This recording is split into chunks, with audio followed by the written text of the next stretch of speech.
Hi there, my name is Jess Stockford. I lead the governance and board appointments practice at Prospectus, and today I'm really proud to introduce Josephine Namusisi-Riley to our a conversation today during Mental Health Week.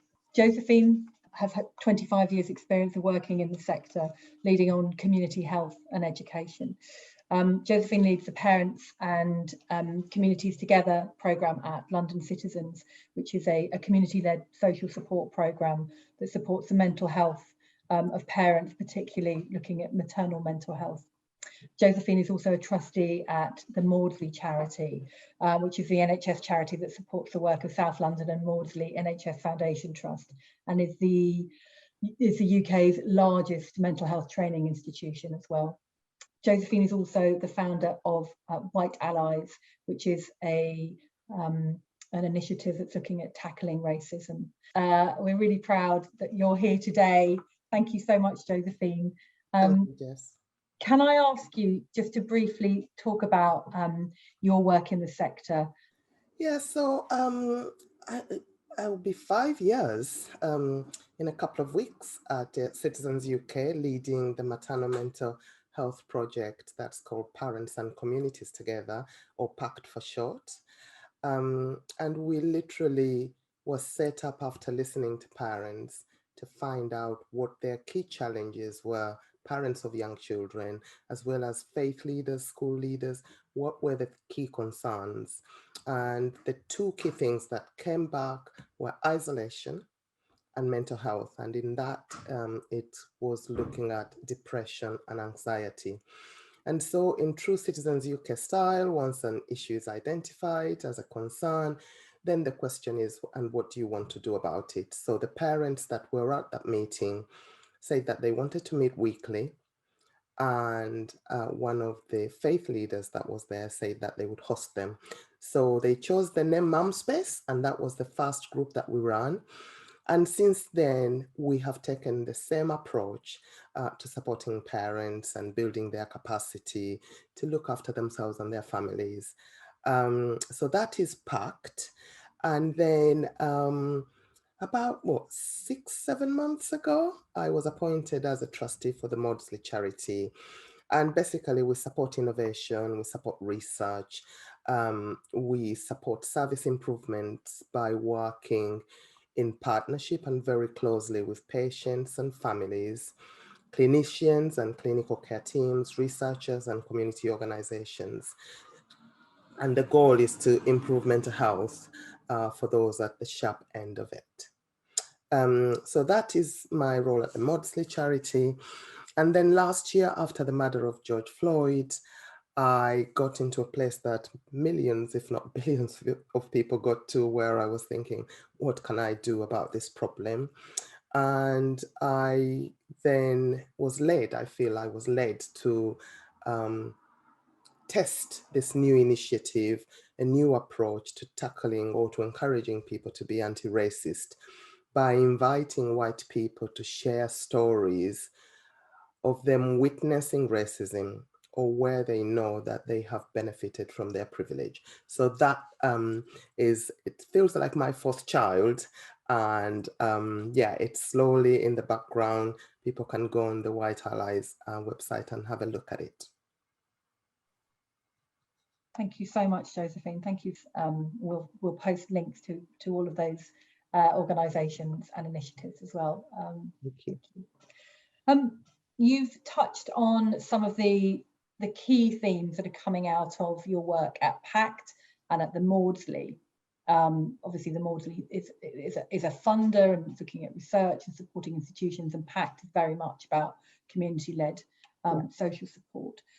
And you've identified some of those themes: depression and loneliness, as well as parental mental health. What other emerging themes or issues, particularly from COVID, do you see in your work on the front line?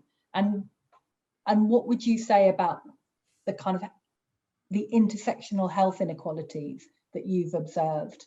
And again, with particular sort of relation to your work for White Allies as well. You know, my experience of parenting, both personally and through my work over the years, um, I know for sure that all parents want the same things. So a safe birth, a healthy baby, the capacity to and ability to care for their children and for oneself. But it's our characteristics or our circumstances that define our experiences of these things. So if you're a first generation immigrant, if you have limited rights or no recourse to public funds, if you have limited language, insecure work, as a result of all those circumstances, if you're overcrowded because you don't have housing and you have to stay with a friend or be on somebody's couch, all these things affect your capacity to be safe and to look after yourself and your family. So there's, on the one hand, really all of us as human beings wanting the same things, but our characteristics or our experiences mean that we experience those different things differently. For example, if you're a Black mother, you're 4 times more likely to die during or around childbirth. And we don't know yet, but COVID would have made that even worse. So that is the overriding factor, I think, is that COVID only exacerbated those issues that we have already talked about. But I think more generally, isolation and poor mental health was also made worse by just the fear of COVID. So, you know, challenges for young children, parents being fearful of taking their children out.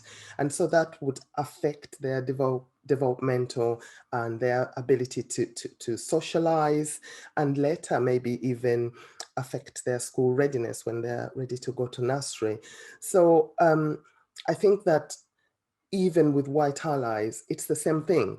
You know, we're all human beings and we all want to be treated with respect and fairly, but because you're Black or because you're brown, it means that you're going to experience life very differently. So it is those characteristics. And if we all could just think about ourselves and how we would want to be treated, then it would be so much better for everybody. Thanks, Josephine. Those are the kind of first principles, aren't they? Yeah, definitely. You know, we all want to be treated the same. Yes. I'm really interested in your identity as somebody who is now on both sides of the kind of funding table. You are, as project lead for a community project, I know that you'll be always speaking to commissioners, to funders, looking at, you know, new funding opportunities. And as a trustee of a funding institution, of a grant maker, you're looking at shaping that strategy, looking at what participatory grant making looks like. I'd love to know a little bit, with your PACT hat on, could you tell me a little bit about the things that you take to funders and commissioners? What is the information that you think they need to know from an evidence or an impact base? What are the most important things that you can tell them? You know, at PACT, we listen to our community of parents. And so that is what I amplify. If I had my way, I would make sure that people with lived experience speak for themselves. But where that is not possible, that's what I do. So for example, when COVID hit, I mean, we are a mental health project. We bring parents out of isolation. We make them a cup of tea. We give them a big hug. It literally hit at the heart of what we do. And so we thought, what are we going to do? We did what we do. We listened. We said, so what are the key challenges now? And we did that over the 2 years that it was really kind of, COVID was really intense. We did that twice. And what the parents told us is what I talk to when I speak to commissioners, when I speak to funders. The point about getting people with lived experience to advocate for themselves, to speak. We need their voices when we make decisions about funding and about services, because there's not enough resources to go around. And when we are looking at solutions, we have to take into consideration the ideas and what people think the solutions to their problems are. So that is what I say. And for me personally, I think collaboration and partnership between people with lived experience, whether that is mental health, homelessness, or anything else, working with health, the NHS, community organizations, is where the future lies. Because when you're sitting up there and you're making decisions, you've got, millions of pounds, it is very, very difficult to visualize the lives of people that actually are affected. So that really is what I feel my role is, even at the Maudsley, but that's what I do at PACT as well. Thanks, Josephine. It's shifting, isn't it? Shifting power. Yeah. And when you allow people to contribute, imagine you go to the doctor and you say, this is what is happening to me. And they say, oh, I'll give you this tablet. What if they say, why do you think that's going on? How do you think we can tackle it? And you work together and you say, well, I know this is what I shouldn't do this. All of a sudden you are working in partnership and you both have a responsibility to deliver a good solution for the problem. So I think that approach could be used elsewhere, I think. And I suppose a follow-up from that is looking at what the kind of changes might look like in mental health provision and funding for mental health as well.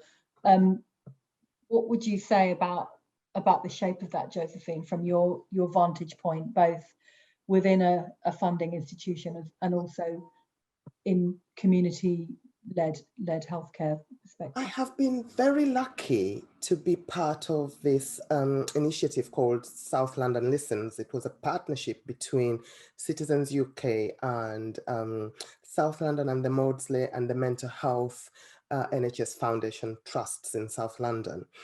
And basically they tried it out, listened to communities in South London, almost 6,000 people, listened to what they thought the solution would be. It was about mental health and COVID and what people needed in order to be supported to tackle the mental health epidemic. And we are seeing the results of that. PACT is delivering. We've just piloted a wellbeing course for parents, and they named themselves Mindful Mamas. And we co-produced a wellbeing course for parents that's relevant for parents. So what I say is, when you have measures, for example, for well-being or mental health, and you say, oh, I use the PHQ measure. Now, for me as a parent, what does that mean? It doesn't, but we are trying to say to parents, if you're isolated or if you're anxious or if you're depressed, what would your life need to look like for you to feel better, so that those changes are directly, people can relate to them. So, I mean, I think that initiative, South London Listens, has demonstrated that the approach could be different and that it could work really well. Thanks, Josephine. We'll set up some links as well for that initiative. Thank you. Great. We're obviously in Mental Health Week at the moment, and I think I hope lots of people who are listening to this will be employers. They might be employees too, and mental health in the workplace is also something that is it's a huge issue. It's something that we're all really aware of as employees and employers ourselves. And I wanted to ask, what do you think are the really great practices that employers can model to support employee mental health and well-being? If there were 2 or 3 things that you think an employer could do? Oh, there's lots more than that. But I think for me, the most important one is building relationships of respect and trust. We all contribute different things in our work. and whether we are supporting other people that contribute, or we're managing them, or we're responsible for their work, if we treat them with respect and we trust that they're there to do a good job, that would be an amazing thing. Just being kind to yourself and to other people. I think if you are really unwell, don't drag yourself to work, because if I'm in your team, I'll think that's what you expect of me. And I will worry that if I'm sick or if I'm unwell or things are not, great with me, I still have to show up. And that is just not very good. It's not good for managers. It's not good for employers. It's not good for employees. Talk about mental health. We all have it. It's a human condition and it's our humanity, but also our strength. I think that if you are a person in a position of leadership, of responsibility, share a little bit of your humanity. Talk about mental health. Pay attention to people's well-being. I say to people, if you don't want to know how I am, don't ask me. Just say, Josephine, it's good to see you. But if you ask me how I am, I want to know that you want to know how I am. So it's little things like that. Listen to employees. If you think, I don't know, maybe you're a corporate employer and you've got a gym in your building and you think that's a really good way to support employee well-being. If you have a cleaner who doesn't have a place to sit and eat their lunch or to take a regular break, you think they're going to benefit from the gym. I think employers, if they really want better mental health for their employees, they need to sit and listen and have different ways of supporting well-being that will be inclusive, but that will make everybody feel valued and respected. So I think it is not really rocket science, but I think we've been trained to do things that come naturally to us and to put them to one side and follow the rule book. So that's what I would say. I think I've said more than 3. You know what, Josephine, I would love to talk to you more and talk to you. I could listen to you all day, and you're so human and open and generous and thoughtful in your responses. And thank you so much for speaking to us today. We'll put the links in the thread. Thank you once again so much, Josephine, for speaking to us during Mental Health Awareness Week. Thank you.